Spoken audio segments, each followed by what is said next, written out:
Então, esse bloco aqui eu vou fazer uma introdução geral a uma coisa que eu vou gastar um tempinho ali mostrando fotos, né? Não dá para mostrar vídeo porque a escala de tempo dos vídeos é muito longa em astronomia, tá?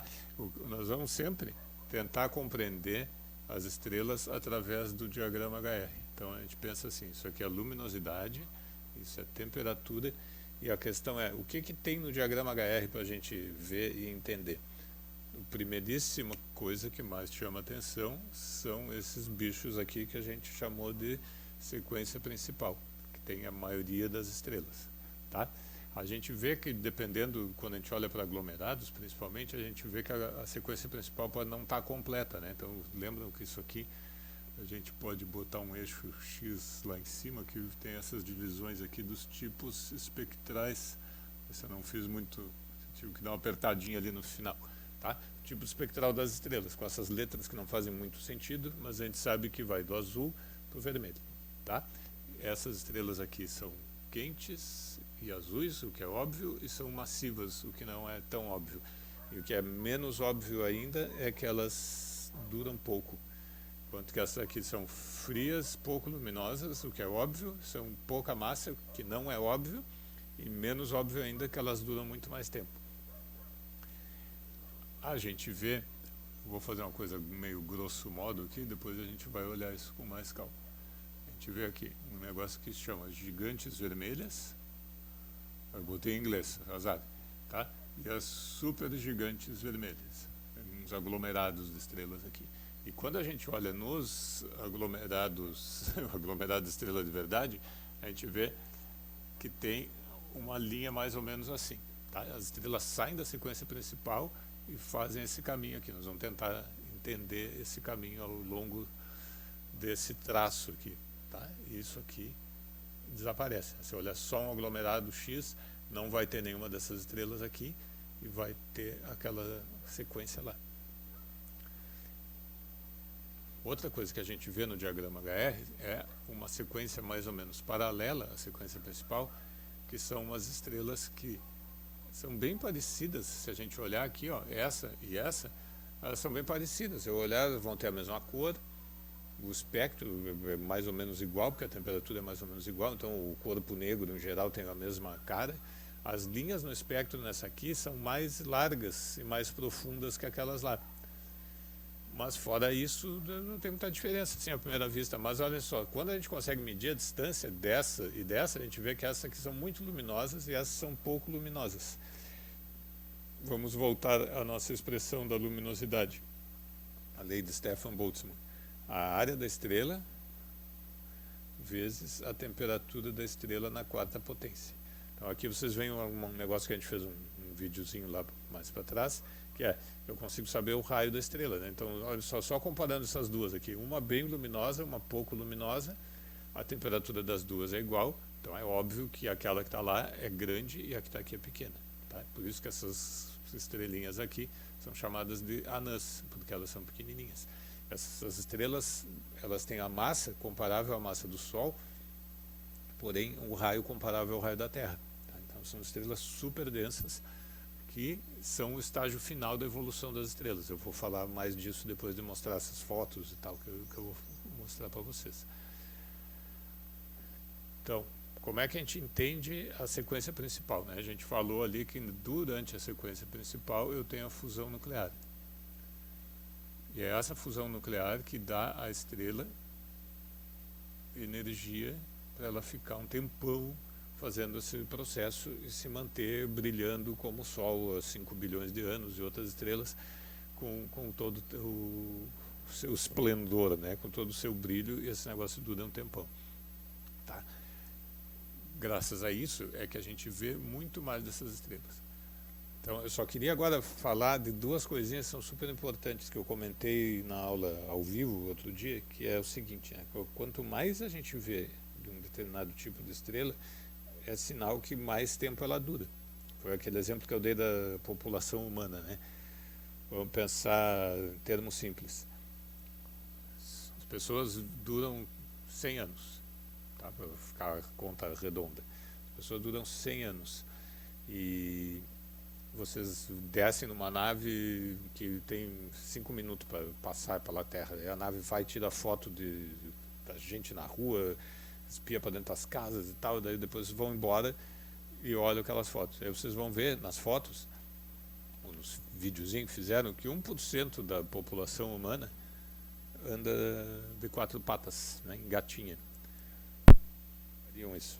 Depois de muito quebrar a cabeça, vocês vão achar a explicação que a gente sabe, né? Que se 1% da população anda de 4 pés, se a população dura 100 anos, todo mundo dura 100 anos, né? Para ficar fácil, todo mundo dura 100 anos, isso significa que tem uma fase na vida das pessoas que elas andam de 4 pés e que essa fase dura 1 ano.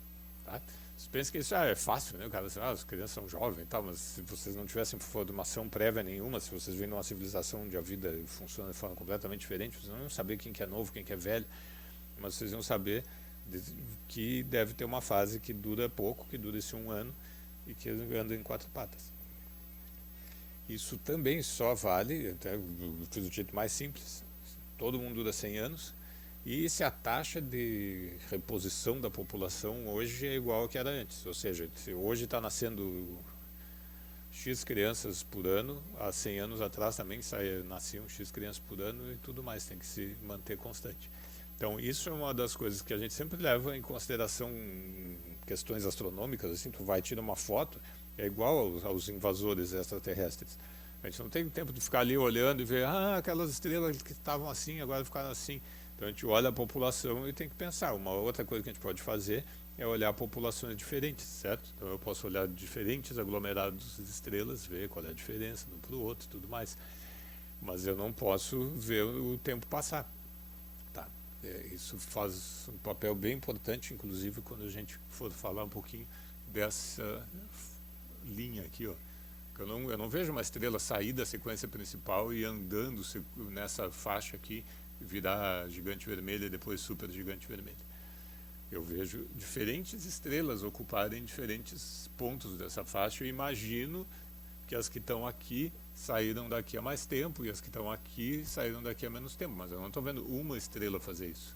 Tá? Então essa é a grande jogada de imaginação para entender isso aí. Bom, a outra coisa que eu quero fazer vocês pensarem é isso aqui, que eu acho que eu também falei numa aula ao vivo. Esse aqui somos nós. Quando eu for nós, é bom desenhar um sol, tá? E a gente olha para cá. Então, essas estrelas aqui, ó, elas são muitas ou são poucas? E essas aqui, elas são muitas ou são poucas? Só comparando sequência principal com sequência principal. A primeira vista, a gente só diria, bom, é só contar quantas dessas eu vejo e quantas dessas eu vejo. Só que tem um pequeno problema, então eu vou desenhar em azul, eu vou desenhar aquelas. Tá? Aqui tem uma estrela, eu vou escrever O para essas azuis e M para as vermelhas. Então aqui tem uma estrela O, aqui tem uma estrela O, aqui tem uma estrela O. Vou desenhar só nessa faixa aqui, em vez de fazer um círculo, né, que seria o mais acertado. Tá? Tem estrela O por aí tudo. Daí eu venho e faço a mesma coisa com as estrelas M.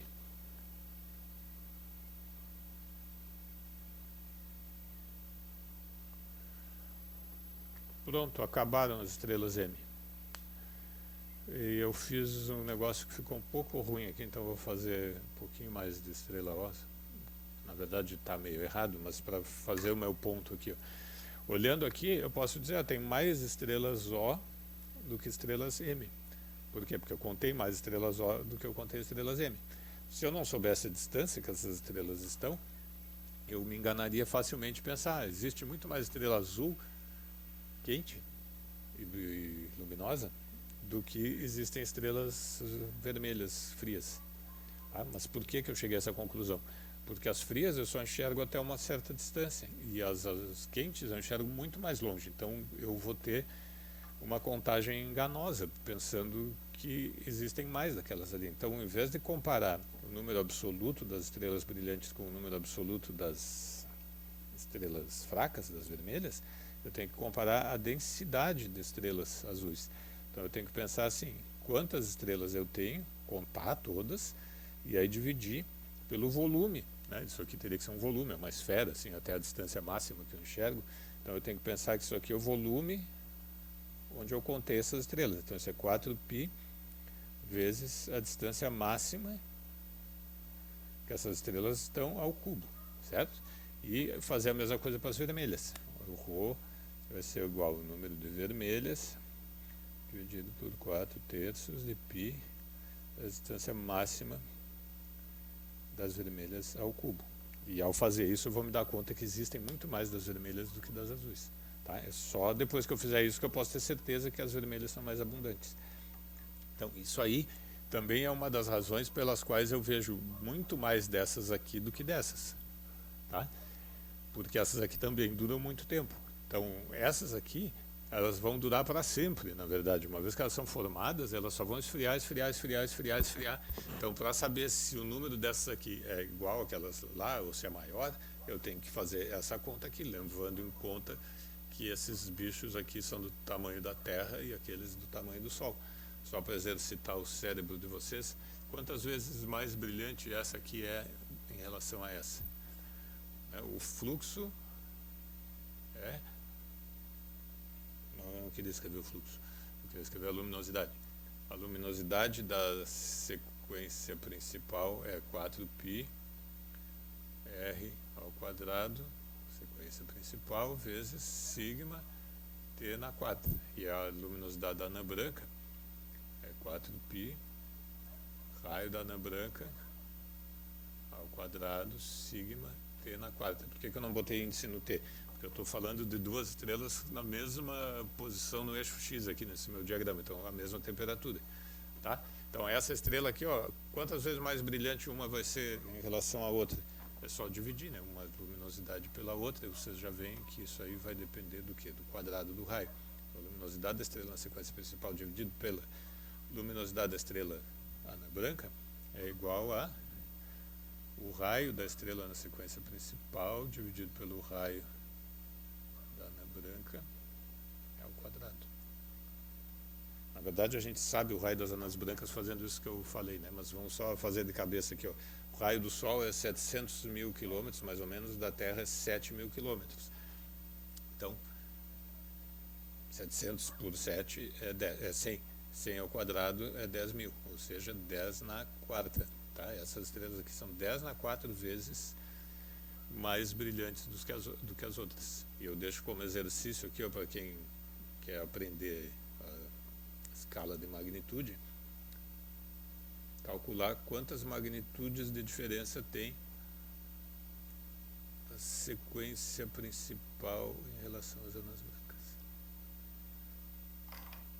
Certo? Então, isso aí é o começo do nosso assunto de diferentes tipos de estrelas, um quadro geral que se chama evolução e estrutura estelar.